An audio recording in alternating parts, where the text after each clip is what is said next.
It is nearly 3 years since Russia's invasion of Ukraine began. 3 years that have seen countless deaths, untold destruction, and of course billions spent in aid. As our international editor retraces his journey she's made many times before, how has life changed for the people of Ukraine? And how does the world respond to a war that seemingly consumes everything it touches? I'm Mary Nightingale, and this is what you need to know.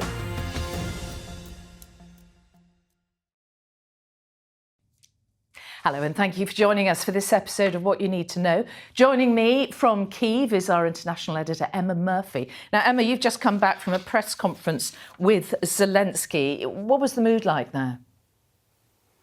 Well, it was a meeting between President Zelensky and the British Foreign Secretary David Lammy, and the whole mood in that room was one of great bonhomie and of long-term support, with them both being very grateful for each other for being there, and without question David Lammy trying to stress that the UK's support for Ukraine is something that's going to run into the long term.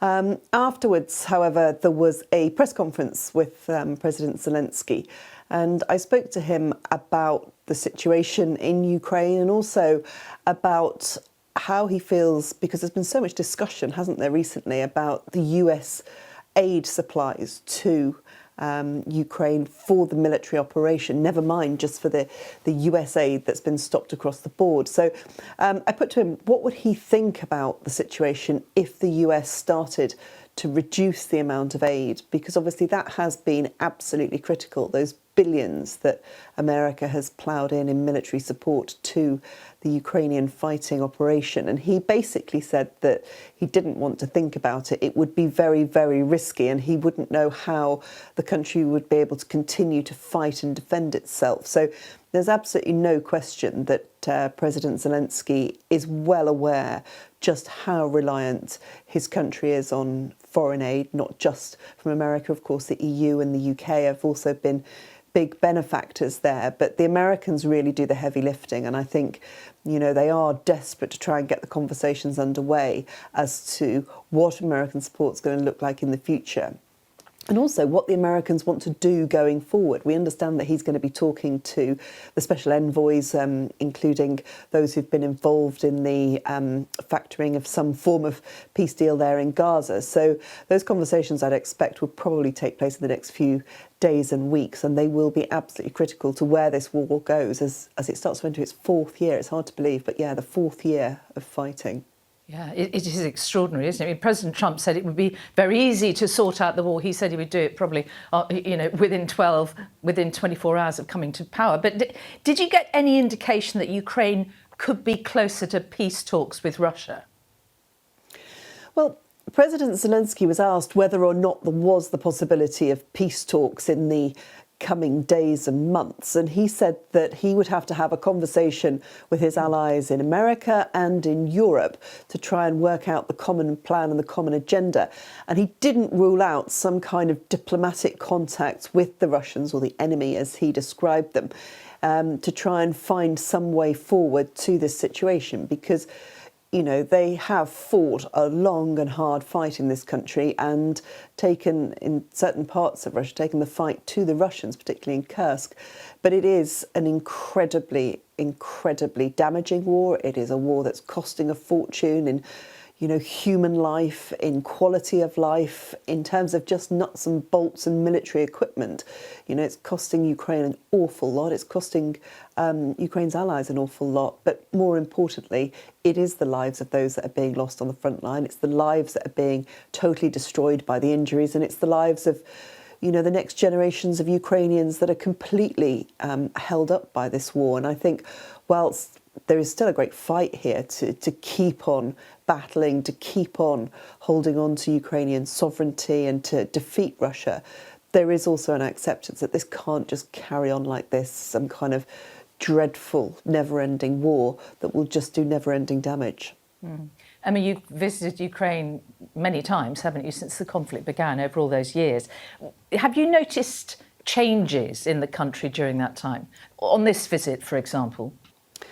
Well, I was first here in 2014 for Maidan, which was the big protest that started the move towards the EU and Ukraine's wish to shift towards the West. That was, of course, if you remember, put down so brutally with all those deaths, and people were just basically killed for daring to ask for this country to look closer towards the West.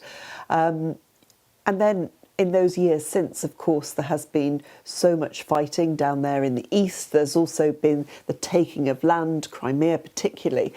When I came back in 2022, what struck me was that obviously that awful war was going on still in the east, but that this country had really, really changed. It's a very much more modern, cosmopolitan, European city, certainly Kyiv, and also elsewhere in this country. So there have been great steps forward for those who want to move towards a European position. And I think the real fear for people who believe in that as the future of Ukraine is that that all could be lost along the way if this war continues. Obviously, in terms of the other changes, well, down in the east, there is still the awfulness of the war, and there is a country that's been, or part of the country that's been depopulated, where people have had to flee. And then you've also got across this country the millions and millions of Ukrainians who haven't been able to stay here, who haven't felt it safe and have had to move to other countries. So there have been huge changes, some that have seen this country really change for the positive, but also a great many which could only be seen as a really negative development for a nation. Concerns were also raised this week over what attacks on Ukraine's infrastructure could mean for their nuclear power plants. Here's the director of the UN's nuclear watchdog, Rafael Grossi. The nuclear power plants is not that they are going to go straight into a meltdown or an accident, but they are going to have to be cooled through emergency generators, which is basically the last line of defense. And when you have a big nuclear power plant, you don't want to be at the last line of defense. So you're putting yourself very close to the wall, and you don't want to be there. You want to avoid that situation. Well, there's Rafael Grossi speaking there from the UN's nuclear watchdog. I mean, what he says is potentially very frightening, isn't it? How worried should we be about that? Well, I think as soon as you start talking about nuclear power plants being in a country that's at war, there's a very, very good reason to be very worried. And I think that there has been great concern here and around the world about the level of fighting that has gone on, particularly around Zaporizhzhia, which is the largest of the nuclear power plants in Ukraine, and it's the third largest in Europe. You know, that has been taken over now since the start of the war by the Russians. And so you have Ukrainian operatives working there, but completely controlled, and they're viewed in this country as hostages of the Russians. So, yeah, I mean, every reason to be very worried. What I thought was quite reassuring, however, during that interview we did with Mr. Grossi yesterday, was that he had a fairly measured approach to it. He said that he liaises between Ukraine and Russia. He was leaving Ukraine to go directly to Moscow. And he is speaking continually about how to maintain some level of safety around these nuclear power plants and also around the other power plants in this country, because, of course, the electricity that's generated from those other power plants is critical in cooling the nuclear side of things. So that's why that they don't want to be losing any of their power infrastructure. But he said that he didn't believe anybody actually wanted to hit a nuclear power plant in this war. And obviously, he said that was fairly obvious to everybody that that is not what you would want to do. And he said that a lot of the conversations he's having are not so much about nuclear science, but about common sense, and that he hopes he's being listened to. I mean, I think the fact that we've got this far without some really, really horrendous catastrophe is incredibly fortunate, but also down to the work of people like him and his operatives who are backwards and forwards, who are trying to do what they can to keep a lid on this situation as best as possible. I mean, it's incredibly difficult, but I think everybody knows that the one thing nobody wants to start messing with is nuclear power plants. They may be pushing it very close to the limit, but they haven't actually crossed that limit, thank God. Thank God, as you say. You mentioned earlier on that the meeting between David Lammy, the Foreign Secretary, and Zelensky, talking about aid. What else did David Lammy have to say? Well, it was the kind of usual niceties that we've come to be very familiar with when it comes to foreign visitors coming to Ukraine, and very much that whole view that we've heard from so many Western leaders, we've heard from European leaders and British of all different parties, basically saying, we're with you for the long haul, we will support you as much as we possibly can, and we understand what you are doing as a nation and what the sacrifices and the consequences for Ukraine actually are for the wider European way of life. And I think that's something that the Ukrainians are constantly pushing here, which is we are the last line of defence. We are the ones that are trying to hold the line and protect the rest of Europe against Russian incursion. I mean, today at that press conference, President Zelensky was saying that he would not be at all surprised if there wasn't a further movement towards Poland or other European countries at some point over the next year, because he believes that Russia will not stop here. And unless Russia can be greatly weakened, you know, they are not going to just accept Ukraine as the only trophy that they're after. Now, that's something that the Russians obviously deny, but it is a view that's very commonly held here in Ukraine, and it's something that I think is being mulled over continually in capitals across Europe at the moment. Now, as Emma was saying, the US has been by far the largest provider of aid, all doing the heavy lifting, as she put it, military equipment for Ukraine. Let's take a listen now to what the new president, Donald Trump, had to say earlier this week. I want to have security of rare earth. We're putting in hundreds of billions of dollars. They have great rare earth, and I want security of the rare earth. And they're willing to do it. Well, Emma, you touched on this before in saying, you know, pointing out that this would be a very difficult thing for Ukraine. But where do you think Ukraine and the rest of the world take this if the US were to reduce aid to Ukraine?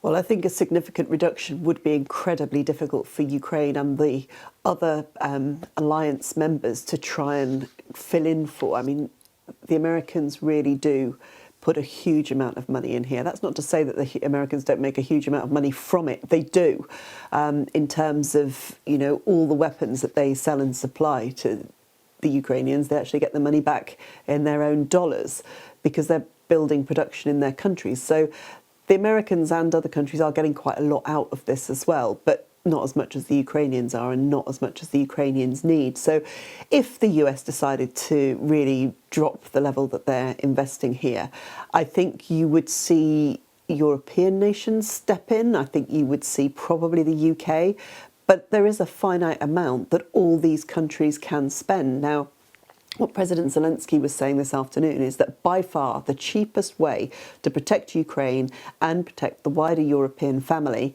is by allowing Ukraine to go into NATO. Because he's arguing that whilst at the moment there's this big discussion about how much money each country can spend on the NATO membership, the reality is unless they actually bring Ukraine into the fold, it's going to cost them an awful lot more. Now, that is his big bargaining chip to try and get into NATO. I think it's very unlikely that he will at any time soon, but he's putting up a very spirited fight for it. And I think that, you know, we will hear that argument time and time again in the coming months as the discussions go on with the Americans about how much aid they're going to continue to spend, and also as the discussions go on about where this war does go in the coming months. I mean, Donald Trump, as you referenced earlier, did say he'd get this sorted, you know, within 24 hours. And of course, that hasn't happened. And there was the reflection that maybe it would take 100 days. I think they will be trying for that. This is all very sort of big legacy building territory for the Trump administration, you know, to be able to say, well, it's okay, we brought some peace in Gaza, we also brought some peace to Ukraine, but it's on what terms? Ukraine don't want to simply enter into a peace deal to build Donald Trump's reputation. They want to be able to enter into a peace deal that actually genuinely protects their borders for the future. Because if they don't get those kind of security guarantees that they need from Russia and from those who will try and enforce those security guarantees. Their view is that all they're doing is putting off the dismantling of this country, and that whilst there might be a brief pause, we will be back to this war, if not worse, within a very short period of time. Emma Murphy, thank you. And thank you for joining us for this episode of What You Need to Know. You can read more of the latest from Ukraine on our website and watch Emma's reports in full on ITVX. And do check out our catalogue for a whole range of stories wherever you get your podcasts. Until next time, thank you for listening.